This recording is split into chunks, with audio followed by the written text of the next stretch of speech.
Arya knew what she was. She was a ghost haunting the edges of a life that was not her own, a shadow stitched to the heels of a family that had only ever offered her their darkness. Tonight, at the annual Black Diamond Gala, she was a ghost in garnet silk, a dress chosen not for her but for the way it would complement her sister's emerald gown.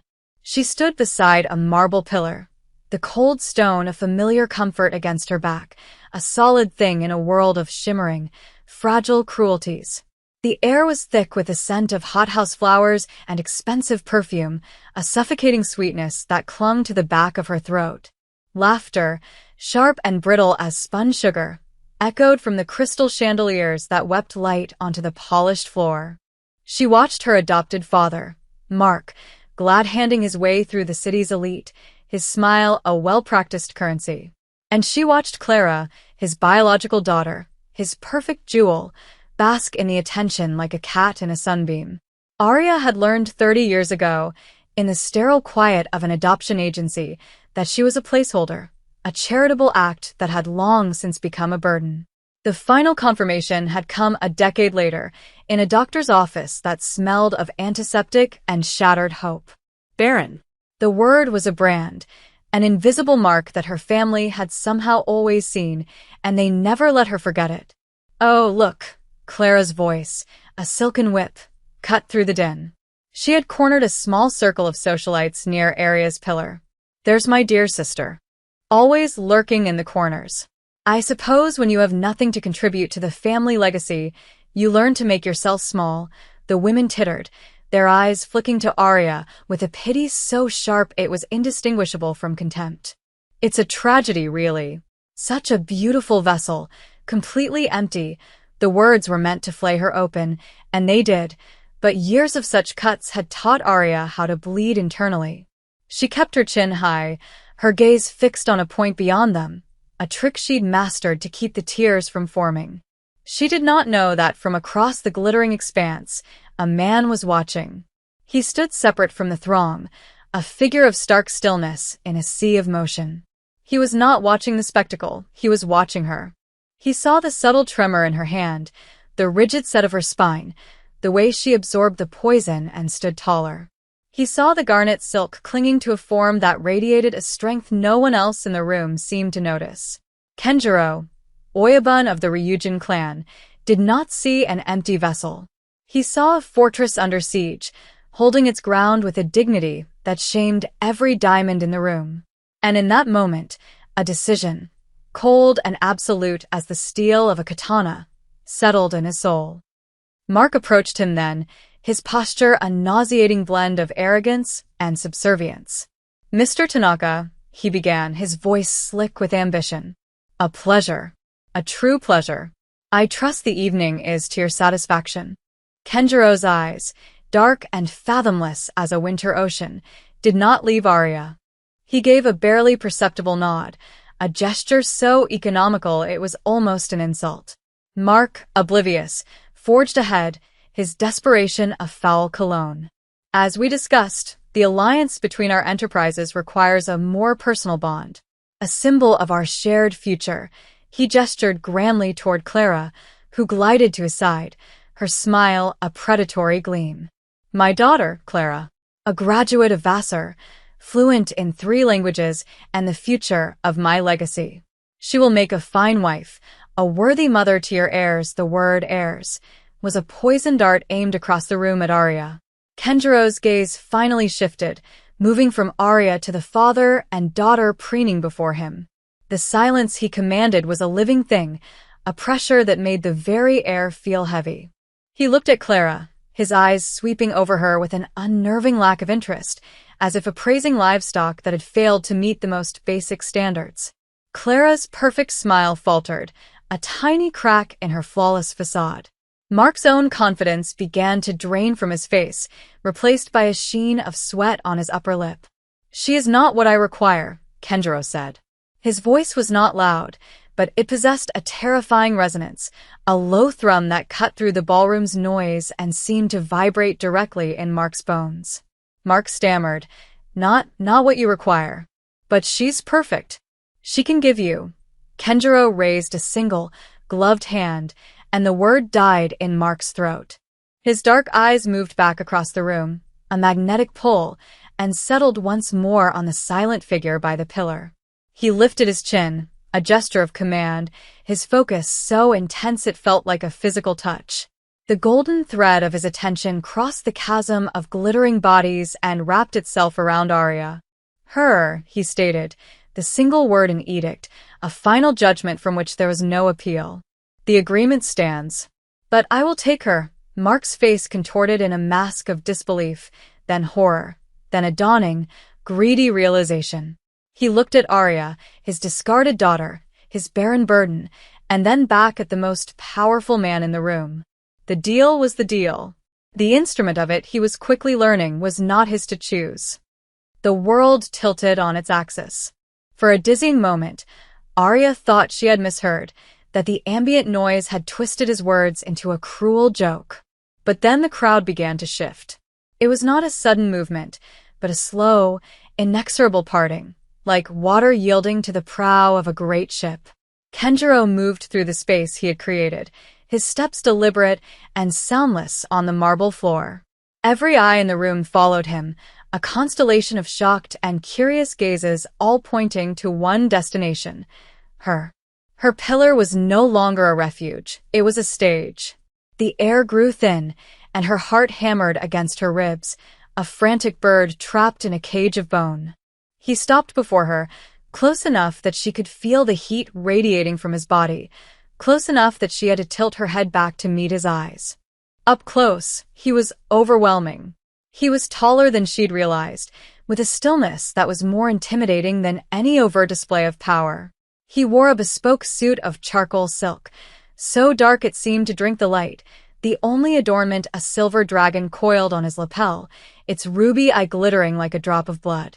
The scent of sandalwood and something else, something clean and sharp like winter air, enveloped her. "You are Arya," he said. It was not a question. It was a statement of fact, spoken in that same low, resonant voice that had silenced her father. She could only nod, her throat tight with a knot of fear and confusion. He studied her face, his gaze lingering on her eyes, her mouth, the line of her jaw. It was an unnerving scrutiny, yet it felt different from the dismissive glances she was used to. He was not judging her. He was reading her, seeing the history etched in the fine lines of tension around her eyes, the resilience banked like coals deep within them. "My name is Kenjiro," he continued, his voice softening almost imperceptibly. "Your father and I have concluded a business arrangement. It involves you." The words were blunt, transactional, and yet the way he said them, the way his dark eyes held hers, made them feel like something else entirely. A pronouncement of fate. Clara's hiss was audible from a few feet away. "This is absurd. Mark, do something. He can't possibly want her." The insult was a reflex, but it broke the spell. The murmurs of the crowd swelled, a chorus of whispers dissecting her, questioning her worth, her purpose. "She's the barren one, isn't she? What could he possibly see in her?" This must be some kind of punishment for Mark, the humiliation, which had been a dull ache, sharpened into a fresh, piercing agony. Arya flinched, the whispers like tiny, sharp stones striking her skin. She instinctively took a half-step back, wanting to be swallowed by the marble, to disappear completely. But the pillar was unyielding, and Kenjiro's presence was a wall in front of her. He did not move, did not even glance at the gossiping crowd, yet his stillness seemed to grow, to expand, becoming a shield around her. His attention remained solely on her face, watching the storm of emotions that passed through her eyes. He saw the flicker of pain, the shadow of shame, and the core of defiance that refused to be extinguished. "They are insects," he said, his voice a murmur meant only for her. "Their buzzing is meaningless." He then did something that sent a new shockwave through the room. He reached out, his movements fluid and precise, and his gloved fingers brushed a stray curl of her hair from her temple, tucking it gently behind her ear. The touch was featherlight, almost impossibly gentle for a man who radiated such lethal power, but it seared her skin. It was an act of startling intimacy in a room full of strangers, a claim made without a single possessive word. The buzzing of the insects quieted. Mark, finally regaining his voice, scurried forward. Mr. Tanaka, perhaps we should discuss this in private. There seems to be a misunderstanding. She has certain limitations. He couldn't bring himself to say the word, not to this man, but the implication hung heavy and foul in the air. Kenjiro's hand dropped from her hair, and he turned his head slowly to face her father. The temperature around them seemed to drop by 10 degrees. There is no misunderstanding, Mark, he said, using his first name with a chilling familiarity. I am fully aware of her limitations, he paused, letting the word hang, then repurposed it. Her limitation is her greatest asset. You offered me a broodmare to secure your dynasty. I have no interest in your dynasty. I have an empire. An empire is not built on mewling infants. It is built on unshakable strength, on loyalty, on a queen who will rule beside me, not a vessel who exists only to be filled. Every word was a hammer blow, shattering the foundations of their shallow, status-obsessed world. He turned his gaze back to Arya, and for the first time, she saw something beyond the cold control in his eyes. A flicker of heat, a possessive fire that was both terrifying and intoxicating. I do not require an heir from her body, he declared, his voice rising just enough to carry to every corner of the silent room. I require the fire from her soul. The silence that followed was absolute, a vacuum where sound and breath had ceased to exist. The air crackled with the force of his declaration. Arya stared at him, her mind struggling to process the enormity of what he had just said. Fire from her soul. No one had ever spoken of her that way. She was the quiet one, the overlooked one, the empty one. She was a vessel of lack, a walking apology. But this man, this dangerous, powerful stranger, looked at her and saw fire. He saw a queen. The spell of the crowd's judgment, which had held her captive her entire life, was shattered. It was replaced by a new, terrifying, and exhilarating spell of his choosing. Clara, her face a mask of incandescent rage, finally broke. This is a joke. She is nothing. A barren, worthless charity case. You can't be serious, she shrieked, her voice shrill and ugly. She will ruin you. She will bring you nothing. Kenjiro didn't even honor Clara with a glance. His focus was a laser beam on Mark. Control your offspring, he commanded, his voice dropping back to that lethally soft tone. Or I will, Mark paled, grabbing Clara's arm and pulling her back, hissing at her to be silent. The power reversal was complete, a stunning and brutal recalibration of the social order. Mark, who had wielded Arya's infertility as his personal whip for years, was now being commanded to silence his perfect daughter on Arya's behalf. Kenjiro turned back to Arya, his body language creating an intimate space for them amidst the gawking onlookers. He reached into his jacket and produced a small, velvet box. He opened it. Nestled inside was a ring, but it was unlike any engagement ring she had ever seen. It wasn't a diamond. It was a single, perfectly spherical black pearl, held in a platinum setting that coiled around it like a sleeping dragon. The pearl seemed to absorb the light of the room, holding a deep, lustrous galaxy within it. It was beautiful, mysterious, and powerful. It was not a ring for a pretty, blushing bride. It was a ring for a queen. Your family has made you believe that your worth is measured by what you can produce, he said, his voice a low, private vow. They are wrong.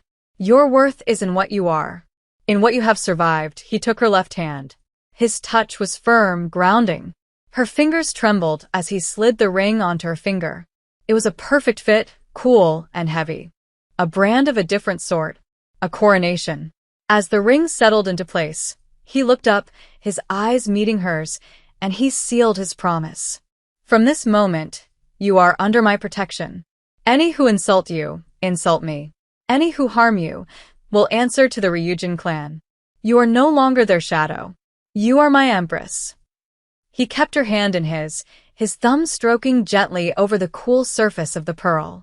The gesture was a quiet anchor in the swirling vortex of evening. The weight of the ring on her finger was a tangible reality, a solid point of fact in a world that had dissolved into a dream. Empress.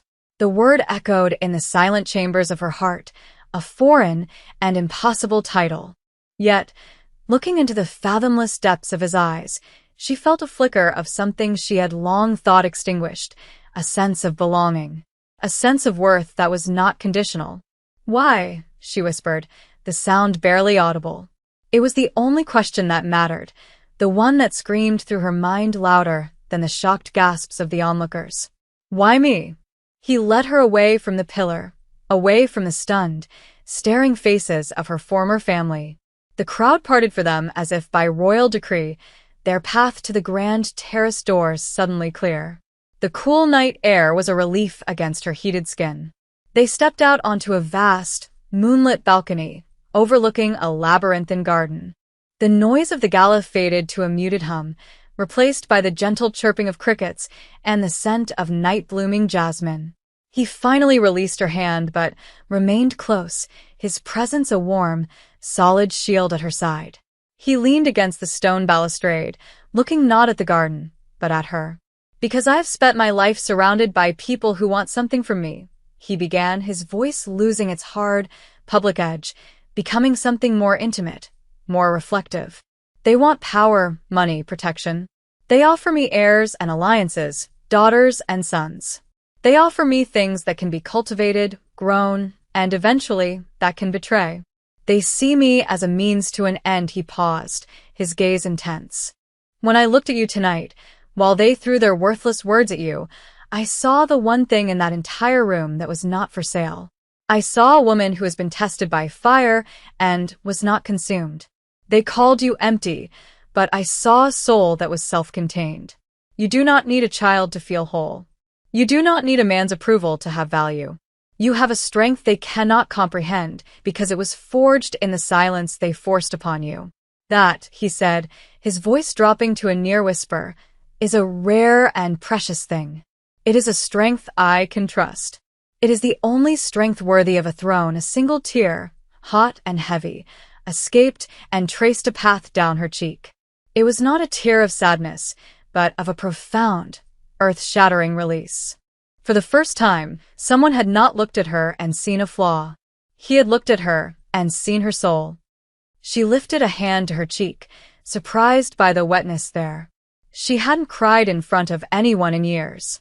It was a vulnerability she never allowed, a crack in the armor she so carefully maintained. Kenjiro watched the tear fall, his expression unreadable but for a subtle softening around his eyes. He made no move to wipe it away, as if he understood it was not his to take, that it was a private grief finally being allowed to surface. "They tried to make a weapon of your pain," he said softly, "to use against you. But they tempered you into steel instead." Arya finally found her voice, though it was rough with unshed emotion. "I don't know how to be what you want me to be. An empress? I've only ever known how to be invisible." A small, almost imperceptible smile touched the corner of his lips. It transformed his face, hinting at a warmth hidden far beneath the surface. "Good," he said. "The best rulers are those who have seen the world from the shadows. They are the ones who understand the true nature of light. I do not want you to perform. I do not want you to pretend. I just want you to stand with me. Your presence is enough." He pushed away from the balustrade and took a step closer, closing the small distance between them. He lifted his hand and cupped her jaw, his thumb gently brushing away the lingering trace of her tear. His touch was electric, a jolt of pure energy that shot through her entire body, lighting up nerves she didn't know she had. It was not a gesture of ownership, but of reverence. "I chose you, Arya," he murmured, his dark eyes holding hers captive. "Not as part of a deal. Not for an alliance. I chose you because when I saw you, I recognized a part of myself. A solitude. A strength that was born from being apart from the world, not a part of it. Your father thinks he sold you to me. He is a fool. I have liberated you. And in doing so," he confessed, his voice dropping lower still, a raw admission, "I feel as though I am liberating myself." The confession hung between them, fragile and powerful. He, the unassailable Oyabun, the man who commanded legions with a word, was admitting a vulnerability to her. He was connecting his freedom to hers. In that moonlit moment, standing on the precipice of a new and terrifying life, Arya understood. This was not a transaction. It was a collision of destinies. Months melted into a season, then another. The life Arya had known, a gray existence lived in the margins, became a distant, half-forgotten dream. Her new reality was a world of quiet grandeur, of sun-drenched rooms, and sprawling gardens that smelled of rain-soaked earth and cedar. Kenjiro's home was not a palace of cold marble and gold, but a sanctuary of dark wood, shoji screens, and glass walls that blurred the line between inside and out. It was a fortress, yes, but it was also a home, filled with art and books and the quiet hum of a life well lived. She was no longer a ghost. She moved through these spaces with a growing confidence, her spine straight, her steps sure.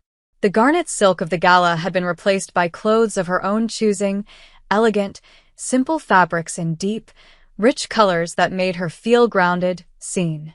She was not adorned like a doll. She was dressed like a woman who knew her own mind. Her relationship with Kenjiro unfolded with the patient, deliberate grace of a Japanese garden being tended. He was a man of few words, but his actions were a language she quickly learned to understand. It was in the way he brought her tea in the morning, remembering exactly how she liked it. It was in the way his hand would find the small of her back in a crowded room, a silent message of support. It was in the way he would watch her read by the fire, his expression one of deep, quiet contentment.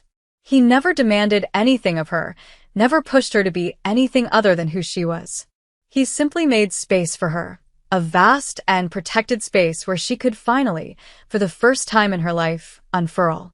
One evening, as they sat on the veranda watching the sunset, painting the sky in fiery strokes of orange and purple, she felt a peace so profound it was almost painful. She wore one of his cashmere sweaters, the sleeves too long, the scent of him clinging to the fabric.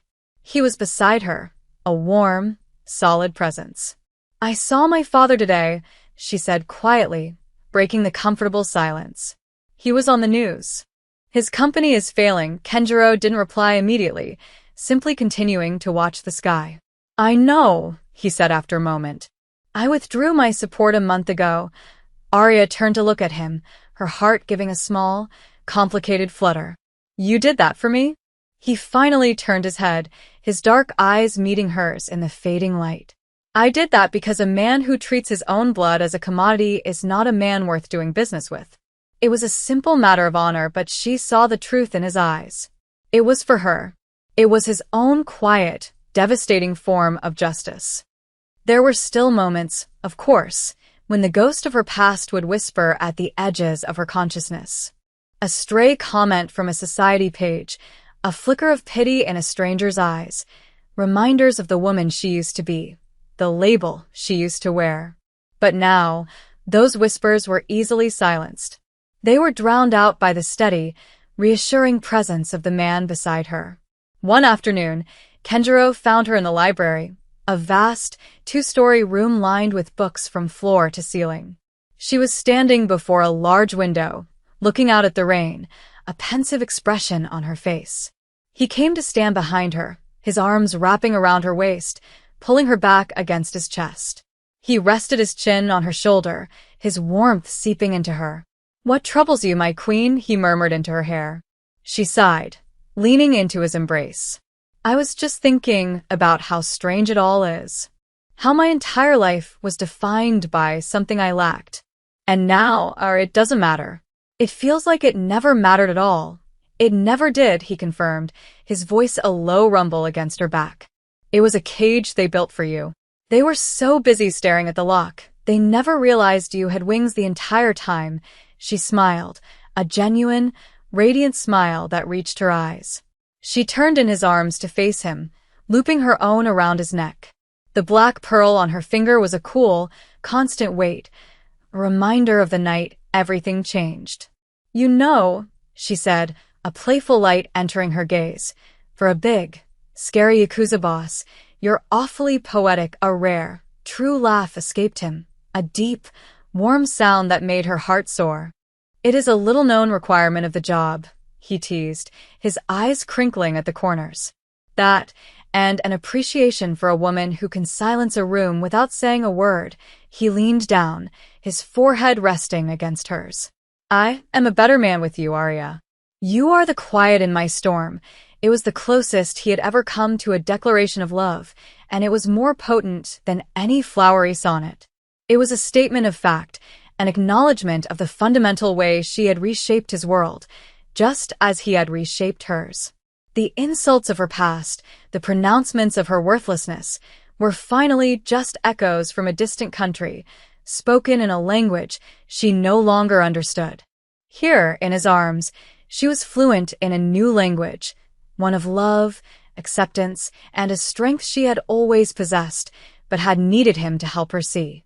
What do you think is the true meaning of strength? Is it the power to command others, or the resilience to survive them? Let me know your thoughts below. And if you enjoyed Arya's journey, don't forget to like and subscribe for more stories where the underestimated find their true power.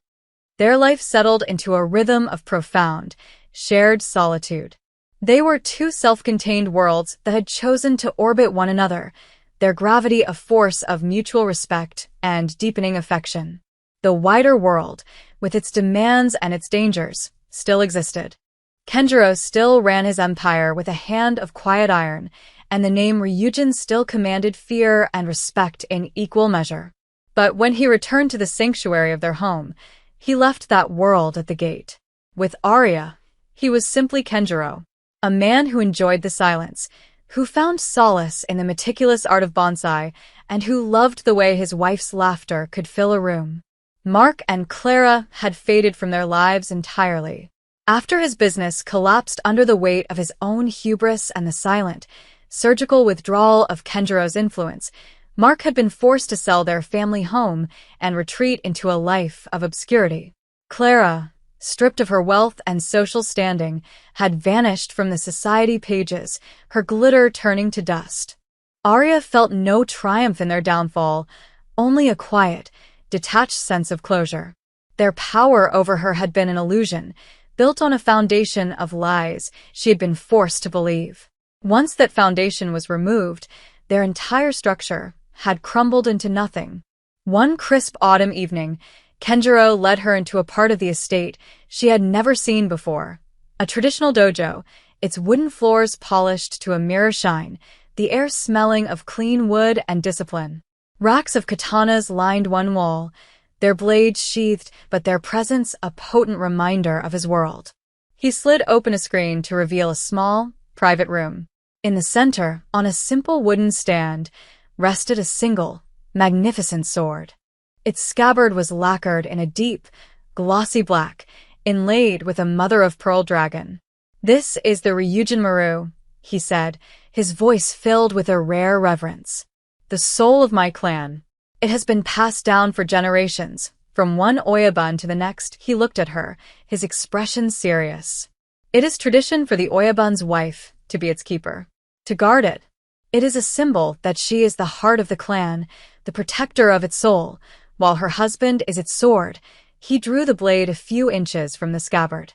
The steel sang a soft, high note in the quiet room, its surface a flawless mirror, a line of deadly light. "My mother was its keeper, and her mother before her. They were strong women, but they were keepers of a tradition they were born into. You are the first to be chosen not by blood, but by spirit." He slid the blade back into its sheath with a soft click. He lifted the entire sword and presented it to her, holding it flat on his palms.